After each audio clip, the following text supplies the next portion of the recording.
This is one Christian's commentary on the story of Kisa Gotami. Kisa Gotami's story is important because it gives us a fascinating illustration of Buddhist teachings and how they impact individuals. We also get to see the Buddha at work with his very unique method of teaching.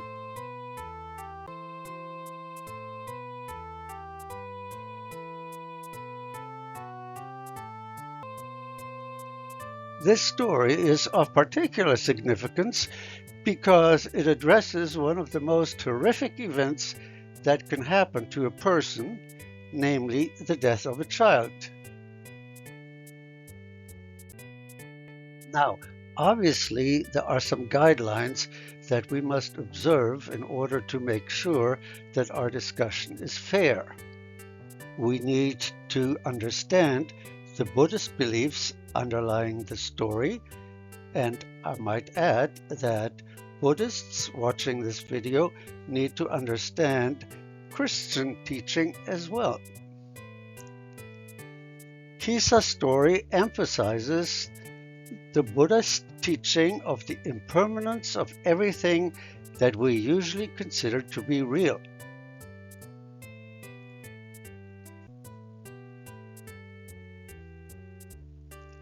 Kisa will learn that this is not just a theoretical or philosophical notion, but that it affects her and everyone else without exception. Since this is the fundamental condition of not just human beings, but the entire universe, and because the recognition of impermanence and suffering is vital to the liberation of a person, the Buddha would have been inconsistent with his own teachings if he had resurrected Kisa's son.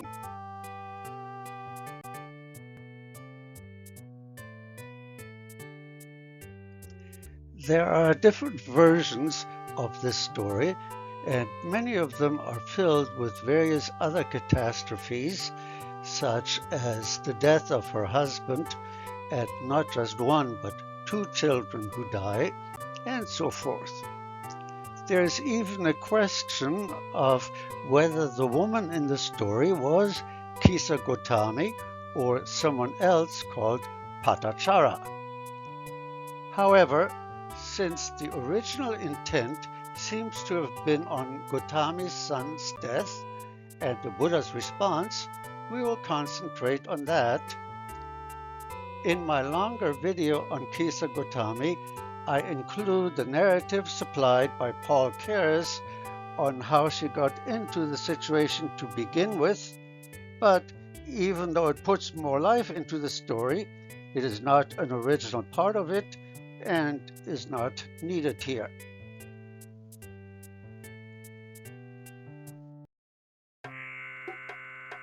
At the center of the story is a young girl named Gotami Kisa, whom everyone called Kisa Gotami. Kisa means skinny, and apparently she was more than fashionably slender, which is no wonder considering the extreme poverty in which she grew up. What nobody could know at the time was that Kisa Gotami had been a very devout person in her previous lives, and that all the karma fruit she had accumulated would ripen in this lifetime.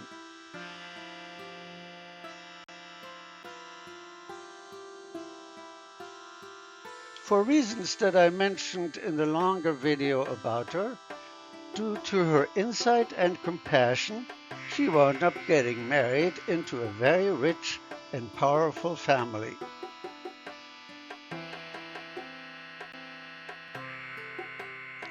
However, even though she had earned the right to live in this house, her mother-in-law and sisters-in-law despised her and were hoping to find a way of getting rid of her.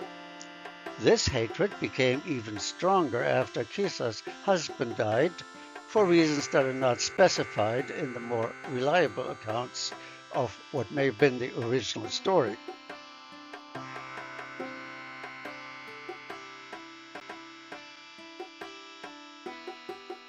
Fortunately, not too long after her husband's death, Kisa gave birth to a baby boy, and thereby her relationship with her in-laws improved drastically. Now there was a male heir and the family line would continue.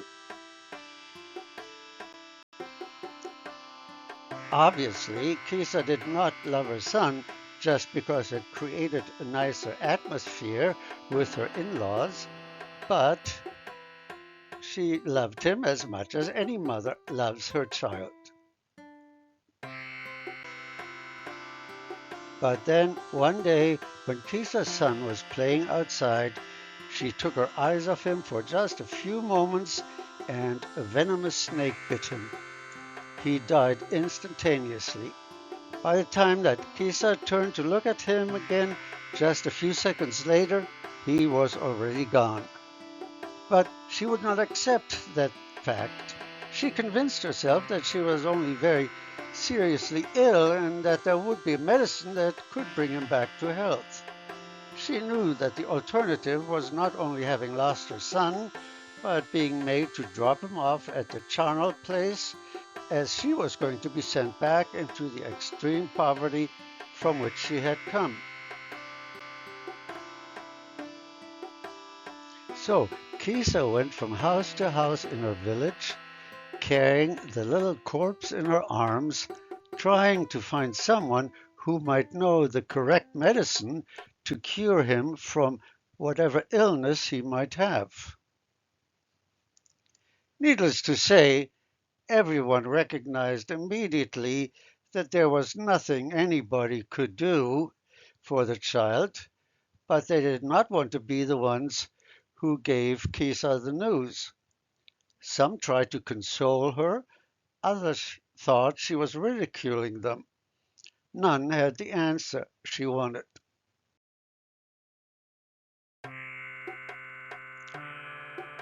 Finally, someone sent her to see the Buddha, and to her joy, he informed her that he actually did know of a medicine that would bring the boy back. He would need a very simple ingredient in order to create this healing substance. All he needed was for her to bring him a single mustard seed from someone living in the area. One additional condition was that the seed would have to come from a house in which no one had ever died.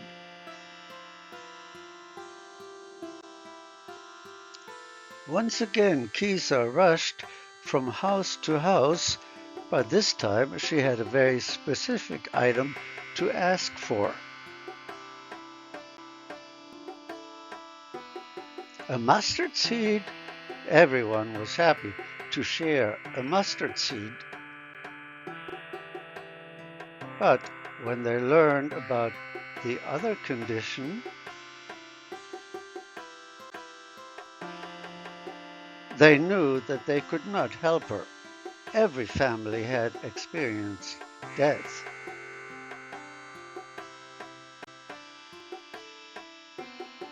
Gotami finally realized the impermanence of all things, including the life of her son. She declared, "This is not just an ordinance of some small village or city, nor does it apply to just this or that family or clan.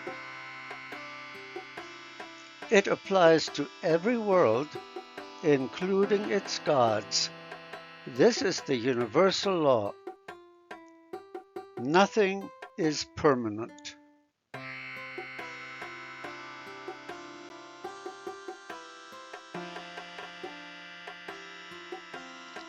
So she left the boy's body on the charnel grounds to be eaten by jackals and other scavengers as carrion,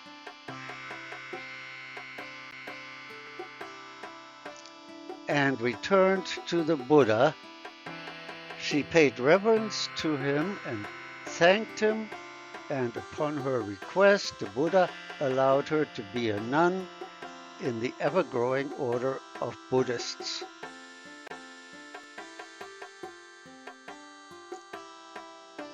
The first printed reputable translation of the Kisa Gotami Sutra was made by Caroline Rice Davids. She and her husband, T.R.W. Rice Davids, translated many Pali scriptures. She worked on the Therigatha, retitled Psalms of the Sisters, which includes Kisa Gotami and Patajar.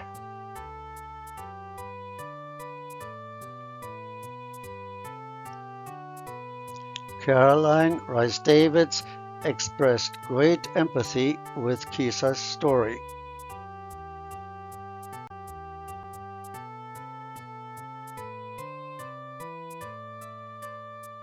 The sharp contrast between this chant of consolation and that which any other religious anthology affords is sufficiently interesting, she said. I trust that I'm not too far off the mark if I think that this comment implies just a tiny bit of superiority for the Buddhist approach, which is, of course, her privilege.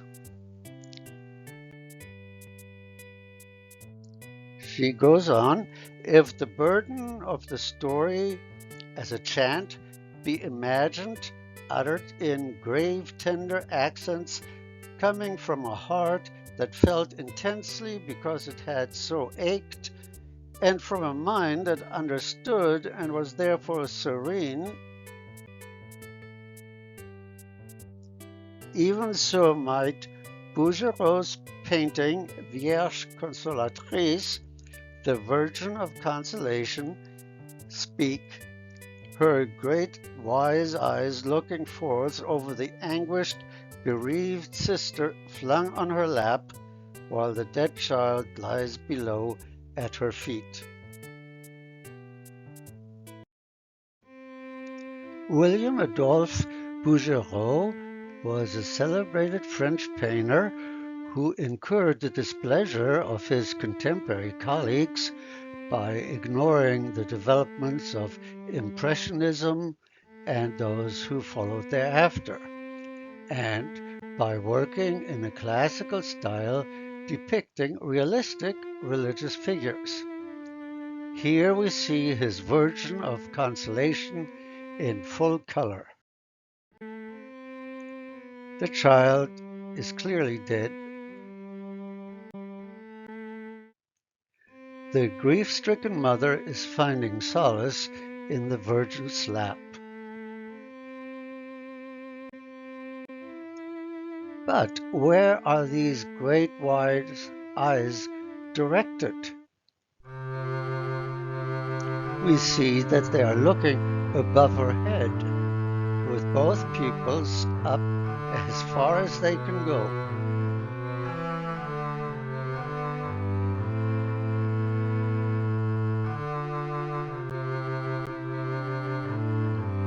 She is focusing on the round symbol above her, which represents her son Jesus, who was the sacrificial lamb atoning for our sins on the cross and displaying his power over death in his resurrection. So we can say that the Virgin Mary draws on the power and love of Jesus and then conveys it to the grieving mother.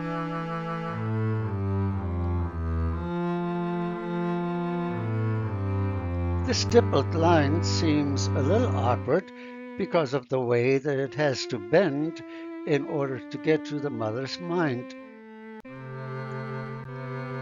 Let's redraw the line and leave it go straight as it goes from Christ to Mary and to the mother.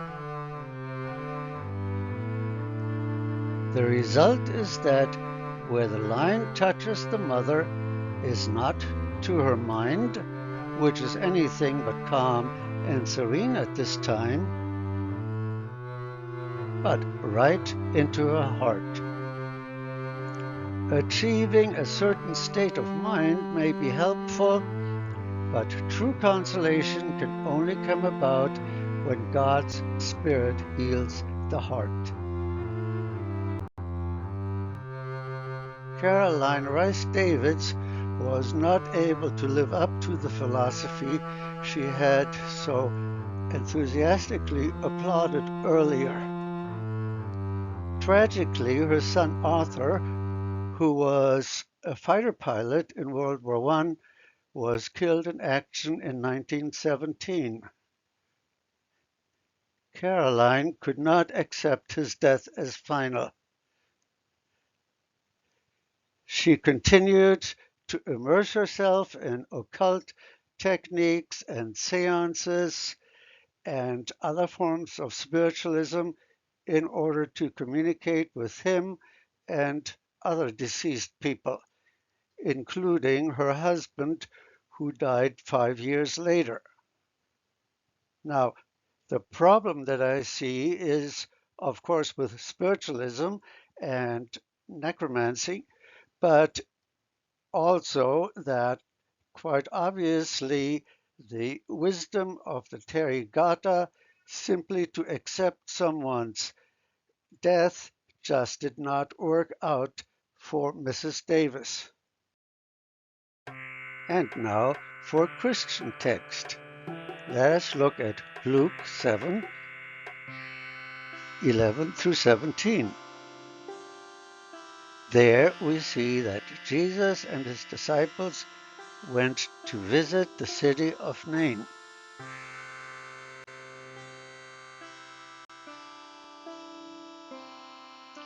Just as Jesus arrived, a funeral procession emerged from the gate. Some men were carrying the body of a young boy on a bier to the funeral grounds.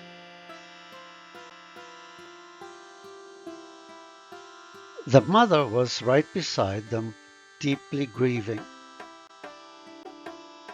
She was already a widow, and on the pallet was her only son, which meant that she was left on her own without any support.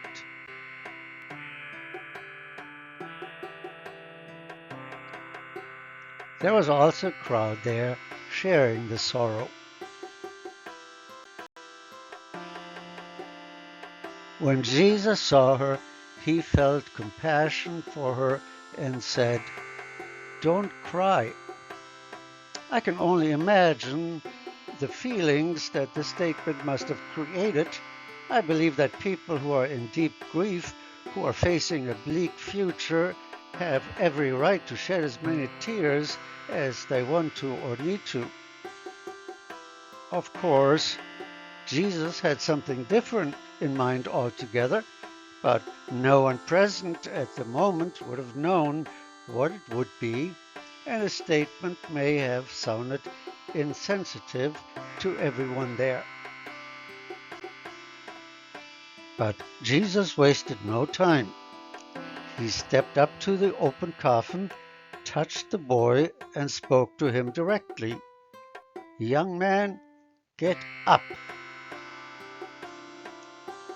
And he not only got up, but also showed that he was conscious by speaking. Jesus had given the boy back to his mother. Obviously, she was ecstatic in her joy.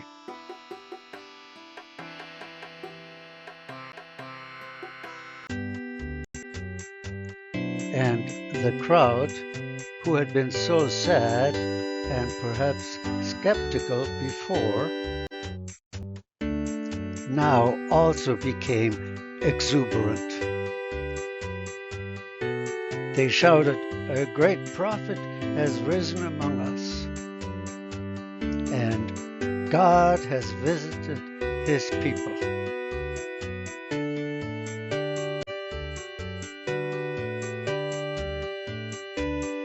Now, to look back at both of those stories, Gautama Buddha had acted out of compassion for Kisa Gotami. He went as far as he could by helping her grasp the inevitability of physical death for all human beings. Kisa Gotami and other contributors to the Therigatha found consolation in this message. In fact, they repudiated their love of their own children as a poison or piercing arrow from which they needed to be liberated.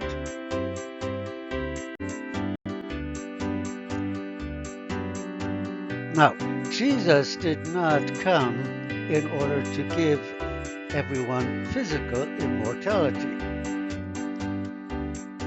He only resurrected 3 people, this boy, the daughter of Jairus, and Lazarus. By performing these miracles, Jesus demonstrated that he was the victor over death. His own resurrection sealed that promise. So, we do not just need to bow our heads and accept the reality of change and death for a multitude of further reincarnations. In Christ we know that our salvation is accomplished and we can look forward to a painless and joyful eternity with